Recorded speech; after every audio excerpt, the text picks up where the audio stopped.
بسم الله الرحمن الرحيم. الحمد لله رب العالمين، صلى الله وسلم وبارك على عبده ورسوله نبينا محمد وعلى آله وأصحابه ومن اهتدى بهديه إلى يوم الدين. أما بعد، في سورة الأنبياء وفي الآية 13 وما بعدها يبين الله جل وعلا عددا من المسائل. المسألة الأولى الحكمة في خلق السماوات والأرض وما بينهما، فيقول جل وعلا بعد أعوذ بالله من الشيطان الرجيم: وما خلقنا السماء والأرض وما بينهما لاعبين لو أردنا أن نتخذ لهوا لاتخذناه من لدنا إن كنا فاعلين بل نقذف بالحق على الباطل فيدمغه فإذا هو زاهق ولكم الويل مما تصفون وله من في السماوات والأرض ومن عنده لا يستكبرون عن عبادته ولا يستحسرون يسبحون الليل والنهار لا يفترون. الله جل وعلا حكيم، والله تبارك وتعالى لا يخلق شيئا إلا لحكمة، والله تعالى لا يخلق شيئا عبثا ولا يخلق شيئا إلا وهو مفيد وفيه مصلحة. ومن ذلك خلق السماء وخلق الأرض وخلق ما بينهما من هواء وشمس وقمر وكواكب ونباتات وجمادات وحيوانات وحشرات وغيرها من سائر الموجودات. فالله تعالى لا يخلق شيئا عبثا، فالله جل وعلا منزه عن أن يخلق شيئا عبثا. ولهذا قال تبارك وتعالى: وما خلقنا السماء والأرض وما بينهما لاعبين. فالله تعالى لا يخلق شيئا لعبا وعبثا كتصرفات المخلوقين الذين يحاولون أن يعملوا أعمالا لا فائدة فيها أو يتصرفوا تصرفات عبث وضياع للجهد وللوقت وللمال. فالله تبارك وتعالى ينزه نفسه عن هذا. الله تعالى لا يخلق شيئا إلا بحق ولا يخلق شيئا إلا للحق، وهو جل وعلا حكم عدل في كل فعل وترك، فلا يعمل شيئا إلا لحكمة ولا يتركه إلا بحكمة.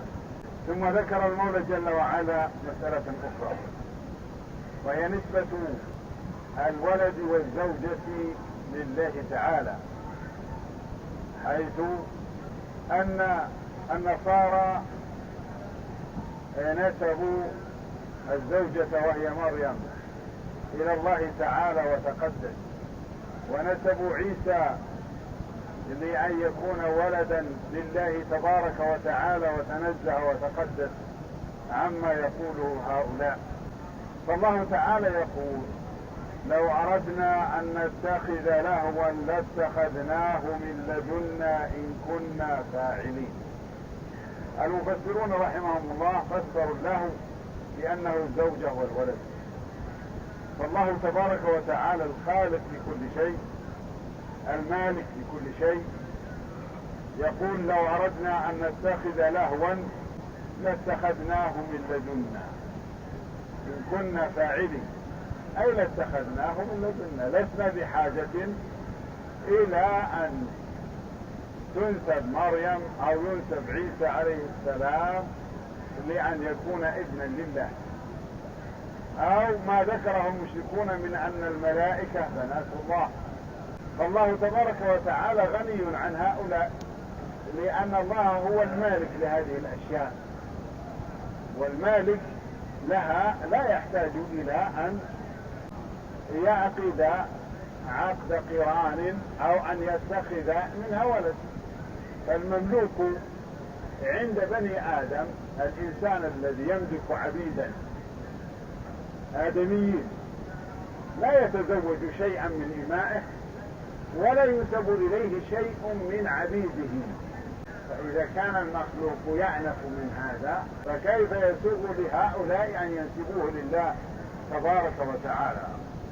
لو أردنا أن نتخذ لهوا لاتخذناه من لدنا إن كنا فاعلين، بل نقذف بالحق على الباطل فيدمغه فإذا هو زاهق ولكم الويل مما تصفون.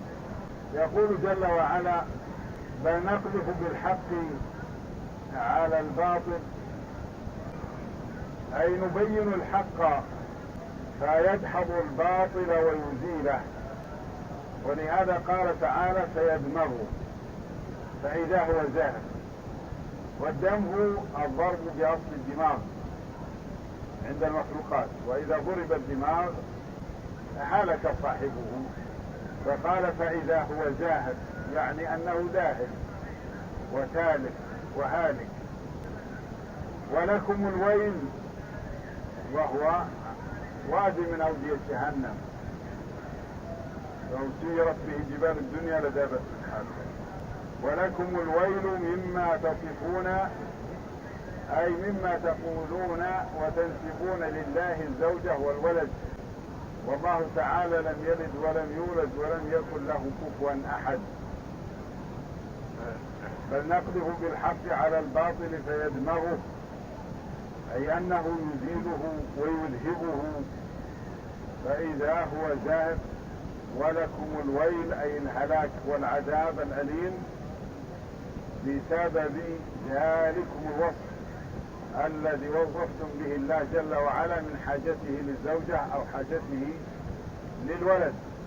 تكاد السماوات يتفطر وتنشق الأرض وتخر الجبال هدا أن دعوا لله ولدا، وما ينبغي لله أن يتخذ ولدا. إن كل من في السماوات والأرض إلا آتي الرحمن عبدا. لقد أحصاهم وعدهم عدا وكلهم آتيه يوم القيامة فردا. يقول جل وعلا: وله من في السماوات والأرض ومن عنده لا يستكبرون عن عبادته ولا يستحسرون.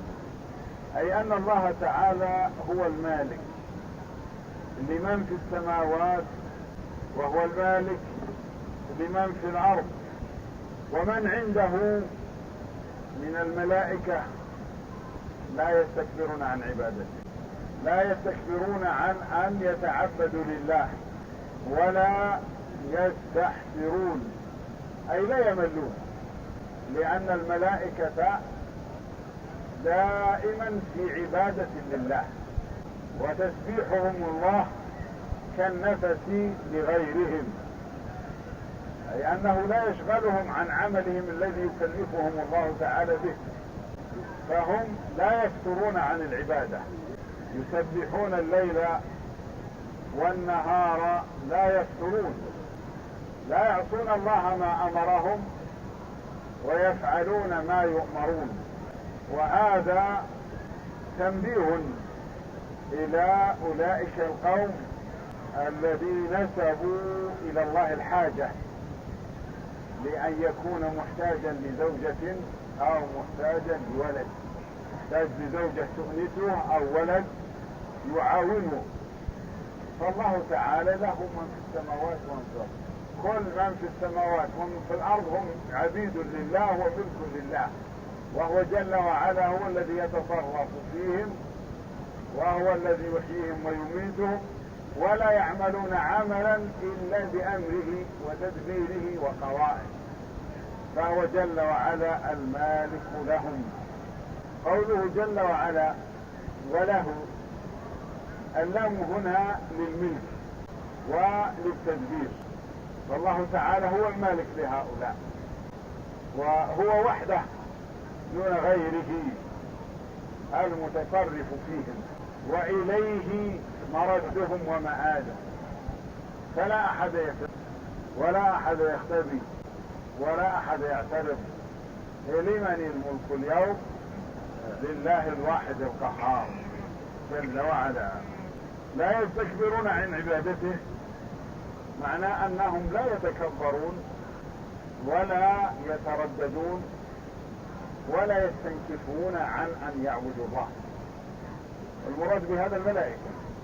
ولا يستحسرون، أيضا يراد بهم الملائكة، وهو أنهم لا يملون ولا يتعبون، بل هم في عبادة لله دائمة. وهذا بيان لأن هؤلاء محتاجون إلى الله، والله تعالى ليس إليهم محتاج، وهم الذين يعبدون الله جل وعلا. يقول جل وعلا بعد هذا يسبحون الليل والنهار لا يفترون، أي أنهم في تسبيح دائم في الليل والنهار. ورد عن صفوان بن محمد عن حكيم بن حزام قال بين رسول الله صلى الله عليه وسلم بين أصحابه قال لهم هل تسمعون ما أسمع؟ قالوا ما نسمع شيء. فقال رسول الله صلى الله عليه وسلم إني لا أسمع أطيط السماء وما تلام أنت إبطأ وما فيها موضع شبر إلا وعليه ملك ساجد أو قائم. وهذا دليل على انشغال هؤلاء بعبادة الله تعالى. وعن عبد الله بن حارث بن نوفل قال جلست إلى كعب الأحبار وأنا غلام فقلت له أرأيت قول الله تعالى للملائكة يسبحون الليل والنهار لا يفترون أما يشغلهم عن التسبيح الكلام والرسالة والعمل؟ فقال من هذا الغلام؟ فقالوا من بني عبد المطلب. قال فقبل رأسي ثم قال يا بني إنه جعل لهم التسبيح كما جعل لكم النفس، أليس تتكلم وأنت تتنفس وتمشي وأنت تتنفس؟ فالله تبارك وتعالى خلق هؤلاء الملائكة في السماء يعبدون الله تعالى في كل أوقاتهم، وعبادتهم لا تكلفهم ولا تشغلهم، وهم يقومون بأعمالهم الأخرى. إذا تأملنا هذه الآيات وجدنا أنها تدل على عدد من المسائل. المسألة الأولى أن الله جل وعلا هو الحكيم الحكمة الكاملة، فهو جل وعلا لا يتصرف إلا لحكمة، فليس لأحد إذا رأى شيئا من خلق الله لم يستوعبه إدراكه ولم يفهم حقيقته أن يعترض. لو رأى جبلا أو رأى شجرا أو رأى شخصا مخلوقا حيا من الآدميين أو من غيرهم من سائر المخلوقات ليس له أن يعترض عليه. فالله تعالى لا يخلق خلقا إلا لحكمة علمها من علمها وجهلها من جهلها، وما أوتيتم من العلم إلا قليلا. المسألة الثانية وجوب تنزيه الله تبارك وتعالى عن اللعب والعبث، فالله جل وعلا منزه عن كل نقص، فله الكمال في ذاته وفي أسمائه وصفاته وفي أفعاله، فهو لا يعمل شيئا إلا لحكمة. المسألة الثالثة أن الله تبارك وتعالى منزه عن أن يتخذ صاحبة أو ولدا، فهو جل وعلا ليس محتاجا لمعانسة ولا محتاج لمعاونة، فلا يحتاج لصاحبة وهي زوجة ولا يحتاج إلى معاونة من يخلفه من الولد، لأن الله جل وعلا هو الأول والآخر والظاهر والباطن وهو بكل شيء عليم. الله جل وعلا لا تدركه الأبصار وهو يدرك الأبصار وهو اللطيف الخبير. الله جل وعلا على كل شيء قدير، لا تخفى عليه خافية. إذا أراد شيئا فإنما يقول له كن فيكون، فليس محتاجا لمن يساعده ولا من يعاونه على أي أمر من أمور تدبير هذا الكون. يدبر الأمر في كل شأن من شؤون هذا الكون.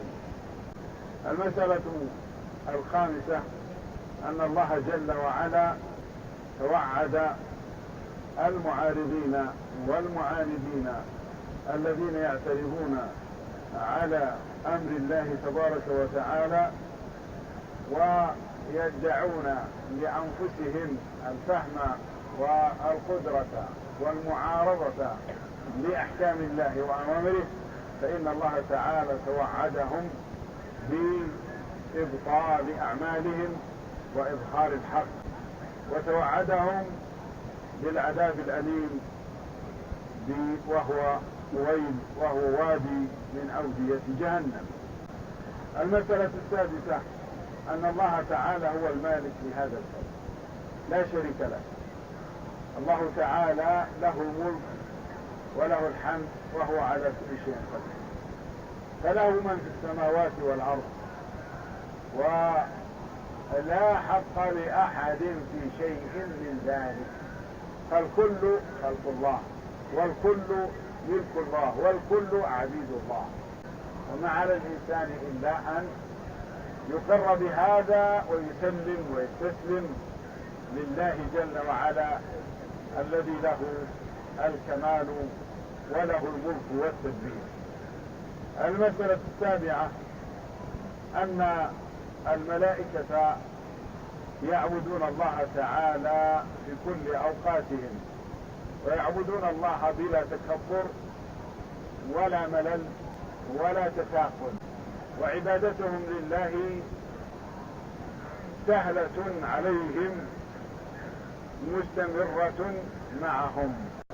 ويستطيع من وفقه الله أن يتعبد لله بعبادة دائمة في كل أحواله من الآدميين، وذلك باتباعه منهج الرسول عليه الصلاة والسلام.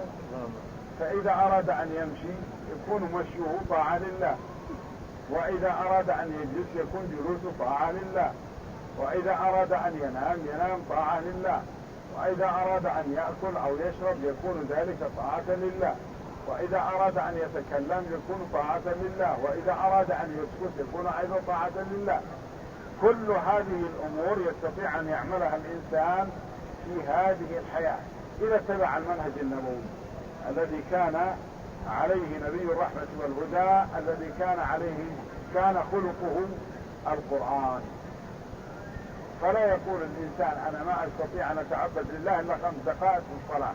لا يا أخي، أنت تستطيع أن تتعبد لله 24 ساعة، لا تكثر عن العبادة ولو كنت نائما مستغرقا في النوم. توضأ ونم على جنبك الأيمن واقرأ آية الكرسي وسورة الإخلاص والمعوذتين 3 مرات وادعو بالدعاء الوارد ونم على بركة الله. وأنت في هذا تعبد الله، لا تنقلب يمين أو شمال أو تتحرك إلا ويدعو لك الملائكة ويستغفرون لك. وإذا استيقظت من النوم فادعو بدعاء الاستيقاظ، واذهب وتوضأ وتهيأ للصلاة واتجه إلى بيت من بيوت الله لصلاة الفجر. وهكذا بقية الأعمال. إذا أردت أن تأكل ونيتك أن تتقوى ويتقوى بدنك لتعبد الله في هذه المدة الباقية لك من الحياة. والتزم بآداب الأكل، ابدأ بسم الله واحمد الله على كل لقمة أو شربة تأكلها. وإذا التقيت بأخيك المسلم سلم عليه، وإذا جلست اذكر الله وقل أعوذ بكلمات الله التامات من شر ما خلق، واشتغل بالتسبيح والتهليل والتكبير والاستغفار وتلاوة القرآن. وإذا رأيت منكرا أنكره، وإذا رأيت إنسانا غافلا عن أمر مطلوب مره بالمعروف. وهكذا يكون الإنسان في كل أحواله عابدا لله، وليس هذا الأمر شاقا ولا صعبا، إنما يحتاج من الإنسان أن يروض نفسه على هذا الأمر ويرتب نفسه على هذا الأساس، وسيجد أنه هو طبعه وسجيته وخلقه وعادته، ولو اختلف شيء من ذلك لانشغل وتضايق. فلا نظن أن هذا الأمر لسنا بمطالبين به، وإنما نحن أيضا مطلوب منا أن نكون عبادا لله عبادا لله، لأن الله تعالى ما خلقنا إلا لنعبده، فقال جل وعلا: وما خلقت الجن والإنس إلا ليعبدون. فنحن خلقنا لنعبد الله، لكن عبادتنا عبادة تكليف يتمايز فيها الناس، وسلط علينا عدونا إبليس، فيحتاج منا إلى مدافعة ومهاوشة ومغالبة لأجل أن نصل إلى المطلوب. فلا يغلبنا عدونا، وإنما يجب أن نكون على حذر وفطنة لأجل أن نصل إلى تلكم المنزلة العالية، الذين يذكرون الله قياما وقعودا وعلى جنوبهم، لأجل أن يكون الإنسان ممن تتجافى جنوبهم عن المضاجع، يدعون ربهم خوفا وطمعا ومما رزقناهم ينفقون. العبادة ليست خاصة بالصلاة، قد تكون مالية، قد تكون بدنية، قد تكون قولية، وقد تكون قلبية. كل هذه الأمور يمكن أن يكون الإنسان بها عابدا، يمكن أن تكون فعلا، ويمكن أن تكون تركا للفعل. ترك المنكرات، ترك المحرمات عبادة لله. إذا رأى الإنسان امرأة متبرجة فغض بصره فإنه يعبد الله بهذا. قل للمؤمنين يغضوا من أبصارهم ويحفظوا فروجهم ذلك أزكى لهم إن الله خبير بهم. وقل للمؤمنات يغضبن من أبصارهن ويحفظن فروجهن ولا يبدين زينتهن إلا ما ظهر، وليضربن بخمرهن على جيوبهن ولا يبدين زينتهن إلا لبعولتهن أو آبائهن. الآية. الأعمال التي يتعبد بها الإنسان لربه هي اتباع الأوامر وترك النواهي. لهذا يكون الإنسان عابدا لله تبارك وتعالى. اتخذوا آلهة من الأرض ينشرون أو كانت فيهما آلهة إلا الله لفسدتا سبحان الله رب العرش عما يصفون لا يسأل عما يفعل وهم يسألون. بعد هذا ذكر الله تبارك وتعالى استفهاما إنكاريا يقول فيه جل وعلا: أم اتخذوا آلهة من الأرض هم ينشرون لو كان فيهما آلهة إلا الله لفسدتا فسبحان الله رب العرش عما يصفون لا يسأل عما يفعل وهم يسألون. الله تبارك وتعالى ينكر إنكارا شديدا على من يتخذ آلهة من الأرض، أي الذين يعبدون غير الله من المخلوقات، كالذين يعبدون الموتى، الذين يذهبون لأصحاب القبور ويدعونهم ويطلبون منهم الحاجات، الذين يعبدون الأصنام، الذين يعبدون الأشجار، الذين يعبدون البقر، الذين يعبدون بوذا وغير ذلك. يقول تعالى: أم اتخذوا آلهة من الأرض هم ينشرون، يعني يحيون الموتى. ينشرون معناها يحيون الموتى. هل هذه المعبودات التي يذهب إليها الناس يذهبون إلى السيد فلان أو الولي فلان ويقولون يا سيدي فلان نريد كذا، هل أحيوا أحد؟ هل ردوا ضالا؟ أو نفعوا. هذه كلها من أعمال الوثنية، وهذا من الشرك الأكبر المخرج عن الملة.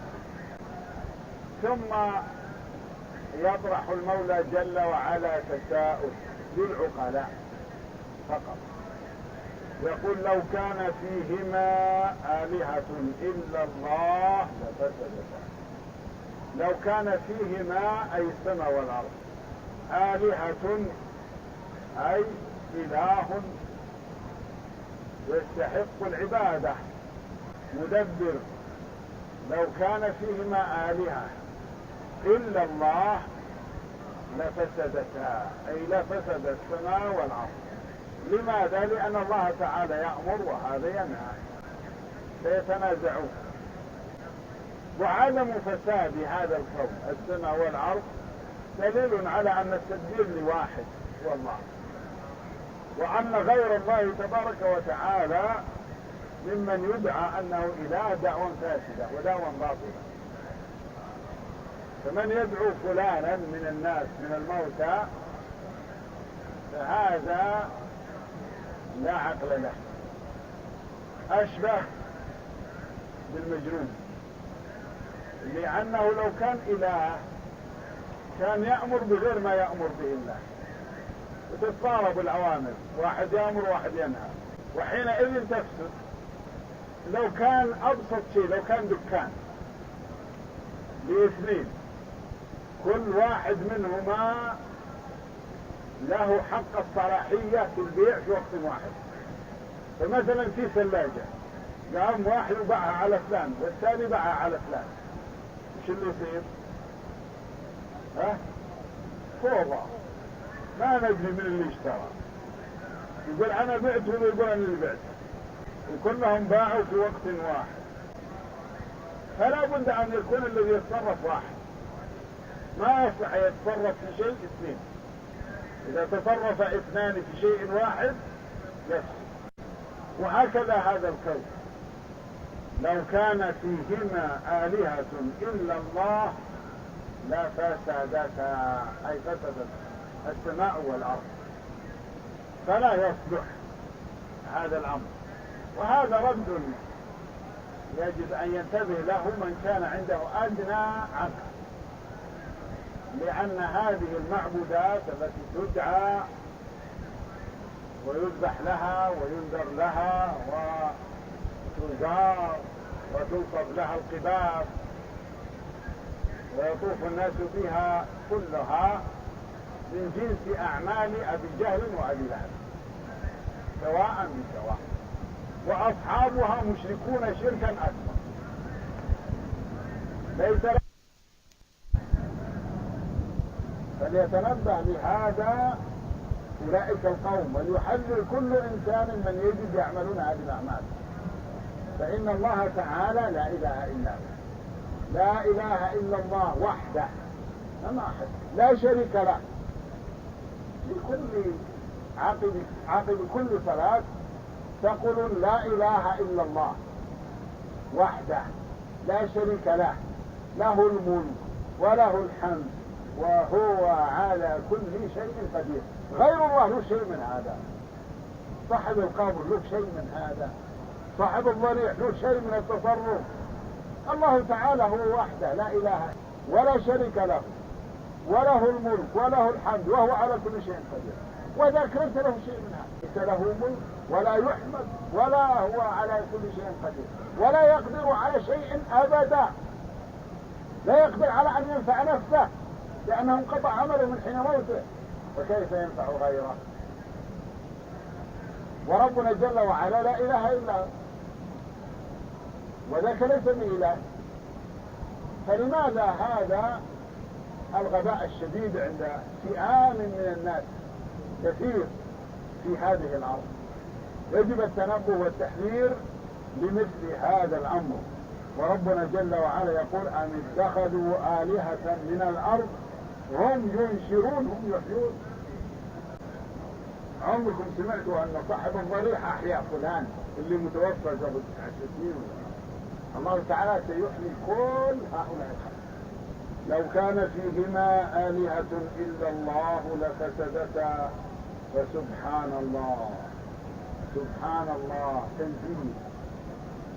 تنزيه لله تبارك وتعالى عن أن يكون له ند أو شريك أو مثيل. فسبحان الله رب العرش عما يصفون. الله تعالى هو رب العرش، والعرش أكبر المخلوقات. وقد جاء في وصفه وعظمه أن السماوات بالنسبة للكرسي ك7 دراهم ألقيت في كرسي، وأن الكرسي بالنسبة للعرش كحلقة ألقيت في أرض 3. والسماوات ك7 دراهم ألقيت في كرسي بالنسبة للكرسي، والكرسي للعرش كحلقة ألقيت في البرية. والله تعالى فوق العرش وأعظم من العرش، وهو خالق العرش، وهو رب العرش وصاحب العرش ومالك العرش. سبحان الله رب العرش عما يصفون، أي عن أن يناله شيء مما يصفه به أولئك الواصفون الذين وصفوه بصفات نقص، من أنه محتاج لغيره، أو أن معه آلهة أخرى. فالله تعالى لا إله إلا هو، لم يلد ولم يولد ولم يكن له كفوا أحد، ليس كمثله شيء، وهو السميع البصير. ثم قال جل وعلا: لا يسأل عما يفعل وهم يسألون. أي أن الله جل وعلا هو الحاكم الذي لا معقب لحكمه، والله تبارك وتعالى لا يعترض عليه أحد لعظمته وجلاله وكبريائه وعلمه وحكمته وعدله ولطفه. والله تعالى لا يسأل عما يفعل. الله جل وعلا لا يسأل لما فعل كذا. هو ربنا جل وعلا الحاكم لنا، وهو ربنا جل وعلا الذي لا أحد يعقب عليه حكمه، وهو تبارك وتعالى لا يعترض عليه في تصرفه وتدبيره لعظمته تبارك وتعالى، وهو صاحب الجلال والكبرياء والعظمة والعلم والحكمة، وهو اللطيف بعباده الخبير البصير جل وعلا. قال تعالى: وهم يسألون، أي أن الله تعالى يسأل عباده عن أعمالهم، يسألهم عما عملوه، وسيحاسب كل إنسان عن عمله. فوربك لنسألنهم أجمعين عما كانوا يعملون. فالله تعالى يحاسب عباده لأنهم عباده، وهو خلقهم لعبادته، فيثيب الطائعين ويعاقب العصاة والكافرين. الله جل وعلا لا يسأل عما يفعل وهم يسألون، وهو جل وعلا الحكم العدل الذي لا يظلم الناس شيئا، ولكن الناس أنفسهم يظلمون. إن ربك لبالمرصاد، فعلى الإنسان أن ينتبه لنفسه ويعلم أنه لن تزول قدم عبد يوم القيامة حتى يسأل عن 4: عن شبابه فيما أبلاه، وعمره فيما أفناه، وماله من أين اكتسبه، وفيما أنفقه، وعلمه ماذا عمل به. 4 أسئلة سيسأل عنها كل واحد منا.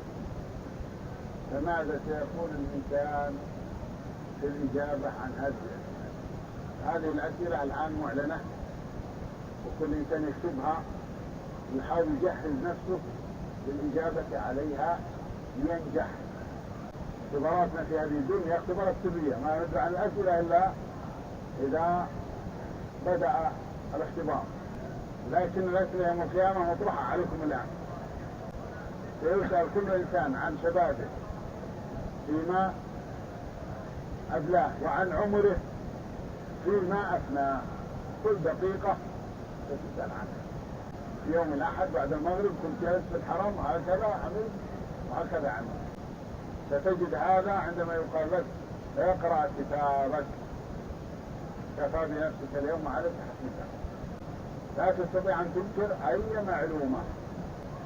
نسأل الله جل وعلا أن يحيينا حياة طيبة، وأن يتوفانا على الإسلام، وأن يثبتنا بالقول الثابت في الدنيا وفي الآخرة، وأن يغفر لنا ولوالدينا وذرياتنا وإخواننا المؤمنين. ونسأله جل وعلا أن يعز الإسلام والمسلمين، وأن يذل الشرك والمشركين، وأن يدمر أعداء الدين، وأن يوفق ولاة المسلمين في صلاح العباد والبلاد. صلى الله على نبينا محمد وآله وصحبه.